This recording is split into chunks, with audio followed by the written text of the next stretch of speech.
It's Robin time. We started off with that lured heel.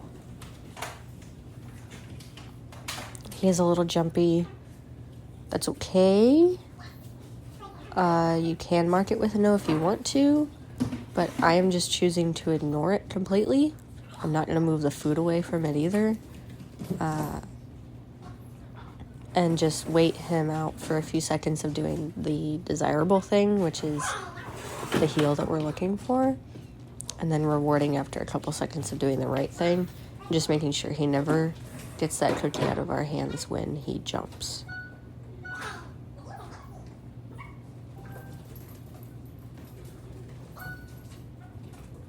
And then when he gets out of position, just luring him back into position. And then doing downs and sits at our side, which he is really surprisingly good at, considering we never did that before. And then we went back to something that I worked on very early on in his training, which was throwing that treat out as a distraction. And then trying to get him to check back in with me before going towards it and walking with me towards that food. But it seems like he remembered pretty well. We did it twice.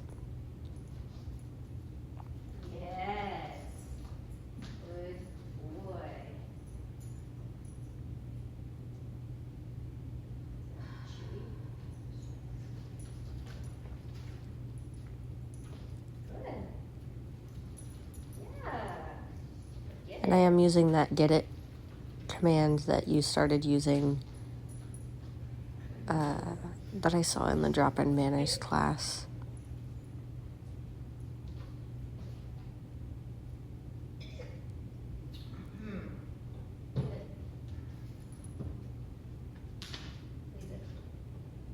And then a little leave it.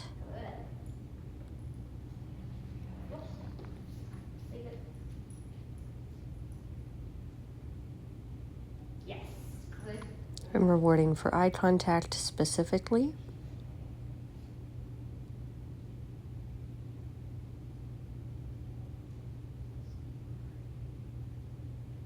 Waiting him out. Letting him dissociate for a second, and then he checks back in and gets that treat.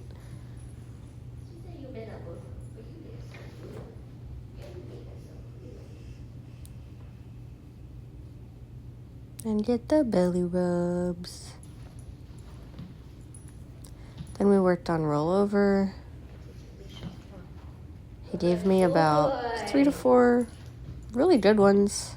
We're starting to fade that hand lure with the treat in it.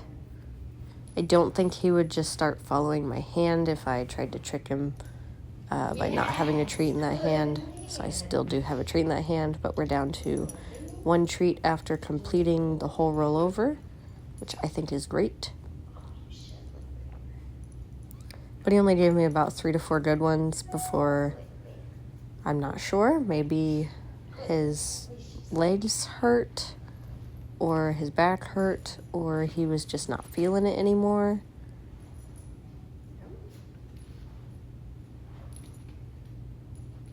Here's him telling me that he is done with rollover. And I respected that because that is not an imperative task. So we stopped doing rollover. But he gave me a couple really good ones. So that's all I asked for. Then head down, which I do cue him to down before I tell him to head down. I do that with my dogs too.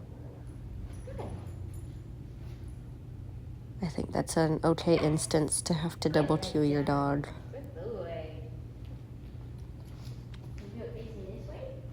And right now I'm just using a hand gesture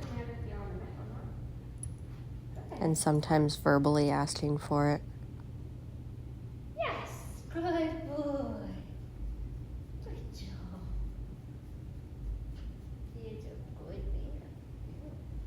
man. And then we tried the stairs. And I tried to take this real slow with him. I really just wanted to see what he'd do for me.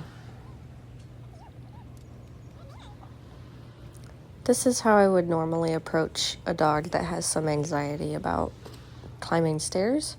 This is what I did with Issa, but I did it inside first. I don't know that doing this inside would even make a difference. It might not, because it could be the stairs, or it might make a difference because, like we talked about, what he may not like is the confinement in the kennel in the car, either because of the heat or because it doesn't feel good when he has to lay down in it for a while.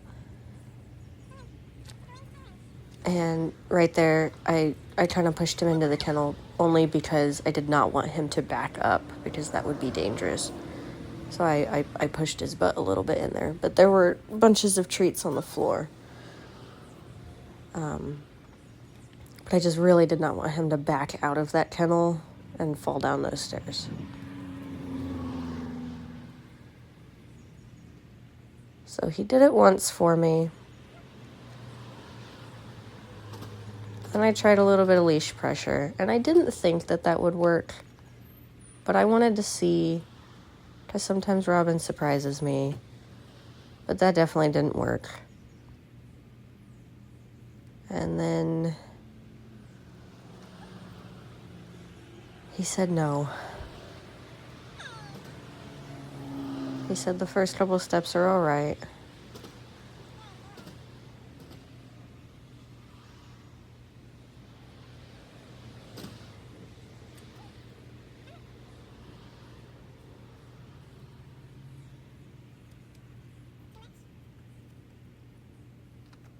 Yeah, so no level of motivation here is going to work. I guess unless I had, like, freshly cooked rotisserie chicken or, you know, something stupid like steak. But that's not super ideal. So I know we've discussed about the stairs and what the problems might be. So I'm not going to worry too much about it. I let him tell me no, and then we just went inside and we did this. Because I wanted to see what his movement looked like when he went up and down a couple of stairs, to see if he was moving in any certain way that could indicate pain or not wanting to use one of those back feet. And I really wanted him to use his front and back feet separately. So as he puts his front feet down, gets a treat, and then as he walks all the way down, gets a treat. Yes. Or when he puts his front feet up, gets a treat, and then his front feet up again. Yes. Good. We did some body handling, which he is actually really good at shifting his weight to let me pick up his legs. He's really good at it. Good boy. So what I'm doing is just having a treat in my hand as he is eating it, and as I complete touching the leg that I want to touch, he gets that treat.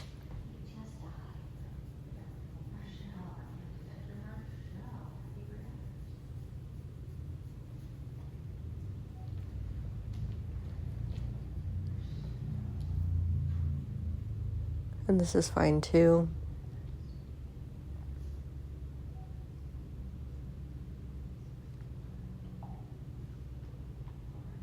Honestly, whatever position you want to let me handle your legs and your feet in, that's fine for him.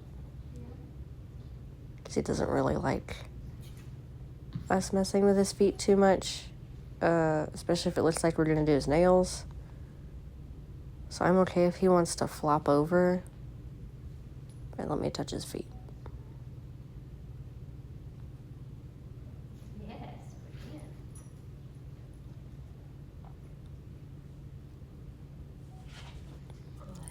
I also wanted to see if he was comfortable with me moving his whole body. So like pushing him over that way. And he was. He's so chill.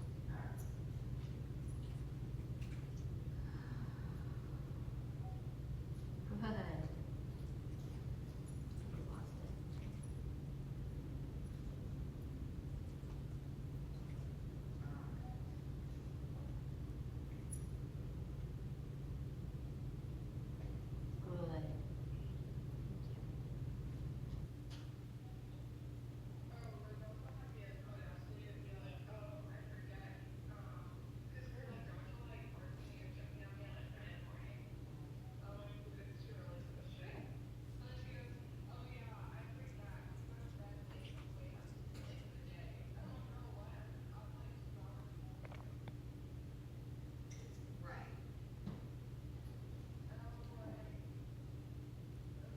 totally fine with me touching his legs and moving him around and all that, so